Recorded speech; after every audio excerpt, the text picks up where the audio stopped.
Sir, हमने देखा अभी हाल-फिलहाल में प्रशांत किशोर ने भी मुस्लिम तुष्टिकरण की तरफ साफ इशारा किया। उन्होंने भी तो इस तरह का स्टेटमेंट दिया है कि जो मौजूदा सरकार है वो आपके खिलाफ काम कर रही है। तो माय फैक्टर के को वो अच्छे तरीके से टारगेट कर रहे हैं और माय फैक्टर ही आरजेडी का सबसे बड़ा वोट बैंक है और उनको भी पता है प्रशांत किशोर को कि अगर मुसलमानों को अपनी तरफ नहीं करेंगे तो फिर उनकी बात भी नहीं बनेगी। आपको ध्यान होगा जब ये सीएए पारित हुआ था हुँ, तो प्रशांत किशोर ने एक लाइन ली थी मोदी सरकार के खिलाफ और इन्होंने कई प्रेस कॉन्फ्रेंस भी की थी और उसमें सीएए को लेकर के मैं तो कहूंगा कि झूठ बोला था, पूरी तरीके से झूठ बोला था कि ये मुसलमानों को टारगेट किया जा रहा है, ऐसा है वैसा है। ये सब इस तरह की जो राजनीति वो कर रहे हैं वो तो डे वन से कर रहे हैं और उनको पता है कि जब तक, क्योंकि उन्हें इस बात की तो समझ है कि यादव तो नहीं डिगेंगे लालू यादव के परिवार से। हुँ। वो तो हर हालत में बुरी से बुरी कंडीशन में भी लालू यादव के साथ रहने वाले हैं। अब कौन निकल सकता है और उनके पास से? मुस्लिम ही निकल सकता है। उसी के लिए असदुद्दीन ओवैसी ने भी कोशिश की थी और सीमांत इलाके में जो है 4-5 सीटें निकल भी गई थी। तो वो एक उनका है, उसको लेकर के ही वो प्रयास कर रहे हैं। अभी मैं एक और वीडियो सोशल मीडिया पर देख रहा था, शायद मुस्लिमों का ही जमावड़ा था, जिसमें वो आयतें पढ़ कर के उनका अर्थ समझा रहे थे लोगों को। हुँ।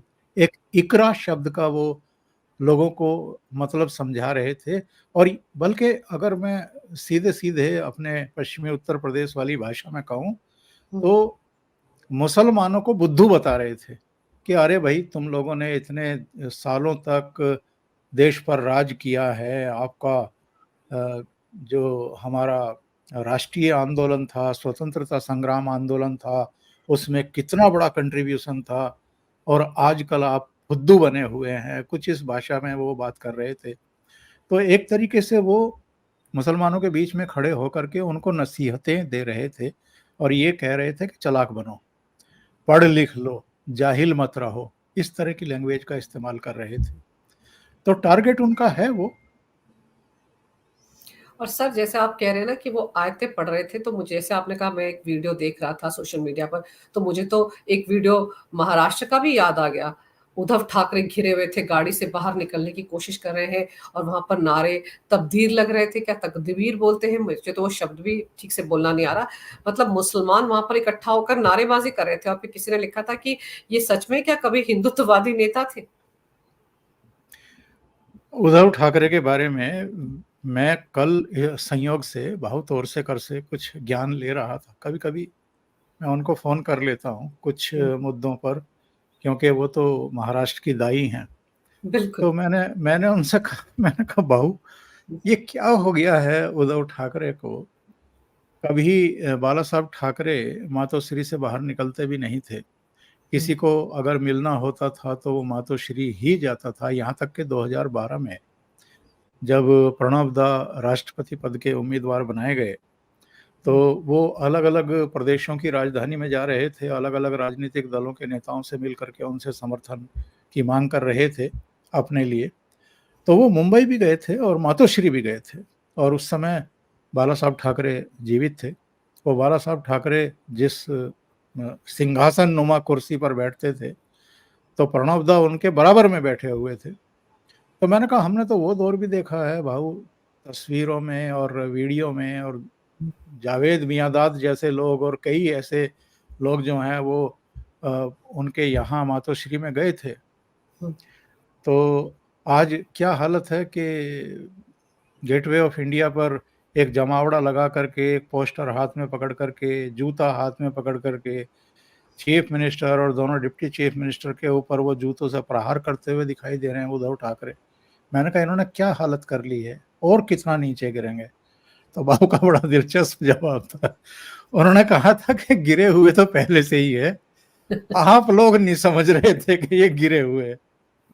अगर ये गिरे हुए ना होते तो 2019 में, अरे भाई, वोट तो इनको और बीजेपी को ही मिला था ना सरकार बनाने के लिए। बिल्कुल। और ये जो है हारी हुई पार्टियों के साथ चले गए, जिन दो पार्टियों को महाराष्ट्र की जनता ने रिजेक्ट किया था, ये उनके साथ चले गए। तो ये मातोश्री परिवार डेस्परेशन में, कुंठा में, और मैं तो कहूंगा कि एक तरीके का गुस्सा कि कोई हमें आंखें दिखा करके हमसे बाहर जाकर के मुख्यमंत्री कैसे बन सकता है और कैसे बना सकता है। यानी देवेंद्र फडणवीस और अमित शाह और नरेंद्र मोदी, ये सब हमारे साथ, हम तो यहाँ के पता नहीं क्या हैं, और हमारे घर में घुस करके जो है हमें चैलेंज किया जा रहा है, तो कुछ भी कर सकते हैं। वो सीन वाकई बहुत दुखद है, बहुत, मतलब अंदर से पीड़ा उभरती है कि क्या कर लिया इस आदमी ने कि जूता हाथ में लेकर के आप एक पोस्टर पर प्रहार करते हुए दिखाई दे रहे हैं। क्या छवि आपने बना ली है। और लोकसभा चुनाव में भी जितने वोट और जितनी सीट इनकी आई हैं, इसमें जो शिवसेना को आमतौर पर वोट मिलता रहा है 15-16% के आसपास, 17% मैक्सिमम मिलता रहा है, उसमें से जो मूल शिवसेना का वोट है वो तो 4, 4.5, 5% के आसपास ही उद्धव ठाकरे के पास बचा है। बाकी तो डाइवर्ट हो गया एकनाथ शिंदे की शिवसेना की तरफ। यानी 2/3 एकनाथ शिंदे की तरफ गया है लोकसभा चुनाव में जो मूल वोट है शिवसेना का, और 25% के आसपास उद्धव ठाकरे के पास बचा है। जो इनकी सीटें आई हैं 9, वो तो मुस्लिम वोटों की वजह से आई है ना। बिल्कुल। तो ये मुस्लिमों के नए रहनुमा बनकर के उभरे हैं, तो वो अल्लाहू अकबर का नारे के साथ इनका स्वागत क्यों नहीं करेंगे। और पिछले दिनों जब ये वक्फ बोर्ड पर विधेयक पेश किया गया था पार्लियामेंट में, तो ये गैर हाजिर हो गए थे उद्धव ठाकरे की पार्टी के लोग। तो उसको लेकर के तो मुस्लिम समुदाय के कुछ लोग मातोश्री के बाहर नारेबाजी करने के लिए पहुंच गए थे, इनको नसीहतें देने के लिए पहुंच गए थे। तो इनको लग रहा है कि अब अगर हिंदुत्व की राजनीति की तो बहुत बुरी तरीके से मारे जाएंगे, क्योंकि जो शिवसेना का कोर वोटर है वो तो चला गया है शिंदे शिंदे की के साथ। तरफ।